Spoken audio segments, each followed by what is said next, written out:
Hello అండి, నమస్తే. Welcome to Bapatla రుచులు. ఈరోజు వీడియోలో టమాటా నిల్వ పచ్చడిని ఎక్కువ రోజులు పాడవకుండా ఫ్రెష్గా ఉండాలంటే పక్కా కొలతలతోటి ఇలా చేసి చూడండి. ఎండతో పని లేదు, సీజన్తో పని లేదు. మనకు ఎప్పుడు కావాలంటే అప్పుడు మ్యాక్సిమం హాఫ్ అన్ అవర్ లేదా 1 అవర్లో ప్రిపేర్ చేసుకోవచ్చండి. ఇంకా 4-5 మంత్స్ వరకు నిల్వ ఉంటుంది, ఏం పాడవదు. దీనికోసం నేను 1 కేజీ టమాటాలను తీసుకున్నాను. ఇప్పుడు సీజన్ కాబట్టి టమాటాలు ఫ్రెష్గా పచ్చడికాయలు బాగా దొరుకుతున్నాయండి. వీటిని శుభ్రంగా కడిగేసుకొని క్లాత్ తోటి తుడిచేసి నీడలో ఆరబెట్టేసుకొని ఉంచుకోవాలి. తడి అనేది లేకుండా చూసుకోండి. ఈ విధంగా ఒక టమాటాని 5 లేదా 6 పీసెస్ వరకు కట్ చేసుకోవాలి. మరి చిన్న చిన్న పీసెస్లా కాకుండా ఈ విధంగా కట్ చేసుకుంటే సరిపోతుంది. ఈ తొడిమ అనేది తీసేసుకొని మొత్తాన్ని ఈ విధంగా కట్ చేసి పెట్టేసుకోండి. ఇప్పుడు 1 కేజీ టమాటాలకి 100 గ్రామ్స్ చింతపండు పట్టుద్దండి. కొత్త చింతపండుని తీసుకోండి. నిల్వ ఉండాలంటే కొత్త చింతపండు అయితే పాడవకుండా ఉంటుంది. పీచులు అనేది తీసేసుకొని చిన్న చిన్న పీసెస్ లాగా చేసుకొని పక్కన పెట్టేసుకోవాలి. తర్వాత కడాయి ఒకటి పెట్టేసుకొని టమాటా ముక్కలను వేసేసుకోవాలి. ఆయిల్ అయితే ఏం వేయనక్కర్లేదండి. పైన చింతపండు కూడా వేసేసుకొని మూత పెట్టేసుకొని లో టు మీడియం ఫ్లేమ్లో కలుపుకుంటూ బాగా ఉడికించుకోవాలి టమాటా ముక్కల్ని. 2 వెల్లుల్లిపాయలను కూడా పొట్టు తీసి పెట్టేసుకోండి. తర్వాత ఒక 10 మినిట్స్ తర్వాత ఒకసారి మూత తీసుకొని కలుపుకోవాలి. బాగా ఉడికిపోయింది కదా. ఇప్పుడు ఈ పచ్చడిని చల్లారి పెట్టేసుకోండి. తర్వాత వేరొక ప్యాన్ ఒకటి పెట్టేసుకొని 50 గ్రామ్స్ ఆవాలు తీసుకోండి. 1.5 స్పూన్ మెంతులు తీసుకోవాలి. మెంతులు అనేది ఎక్కువ తీసుకోవద్దండి, పచ్చడికి చేదు వస్తుంది. లో టు మీడియం ఫ్లేమ్ పెట్టుకొని దోరగా కలర్ మారే వరకు ఫ్రై చేసుకోవాలి.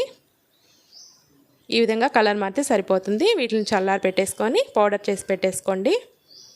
తర్వాత చల్లారిపోయిన ఈ టమాటా పేస్ట్ని మొత్తాన్ని మిక్సీ జార్లో వేసేసుకోవాలి. 1 కేజీ పచ్చడికి 100 గ్రామ్స్ ఉప్పు పడుతుందండి. 100 గ్రామ్స్ కారం పడుతుంది.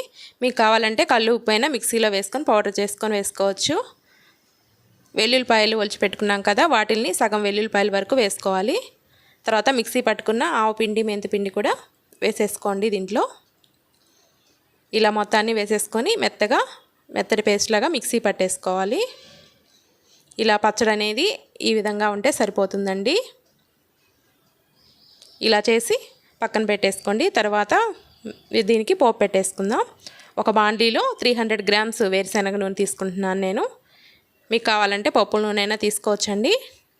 ఆయిల్ వేడయ్యాక 2 స్పూన్స్ పచ్చిశనగపప్పు, 2 స్పూన్స్ మినపప్పు, 2 స్పూన్స్ ఆవాలు, 1 స్పూన్ జీలకర్ర వేసుకొని ఈ పోపుని బాగా ఫ్రై చేసుకోవాలి. ఆవాలు జీలకర్ర చిటపట్లాడే వరకు ఫ్రై చేసుకున్న తర్వాత 6 లేదా 7 ఎండుమిర్చిని ముక్కలుగా కట్ చేసుకొని వేసుకోవాలి. మిగిలిపోయిన వెల్లుల్లిపాయలు కూడా వేసుకొని ఫ్రై చేసుకోవాలి. ఇలా మొత్తాన్ని కలుపుకుంటూ ఫ్రై చేసుకొని అవి ఫ్రై అయ్యాక కరివేపాకు కూడా వేసుకొని ఈ విధంగా మూత పెట్టేసుకొని ఫ్రై చేసుకోండి. దీనిలోకి చిటికెడంతా పసుపు వేసుకోవాలి. తర్వాత మిక్సీ పట్టుకున్న టమాటా పచ్చడి మొత్తాన్ని ఈ విధంగా పోపులో వేసేసుకోవాలి. ఈ విధంగా కలుపుకుంటూ ఫ్లేమ్ని లో ఫ్లేమ్ పెట్టుకుంటూ పచ్చివాసన పోయే వరకు 5 to 10 మినిట్స్ పాటు పచ్చడిని అయితే ఫ్రై చేసుకోవాలి.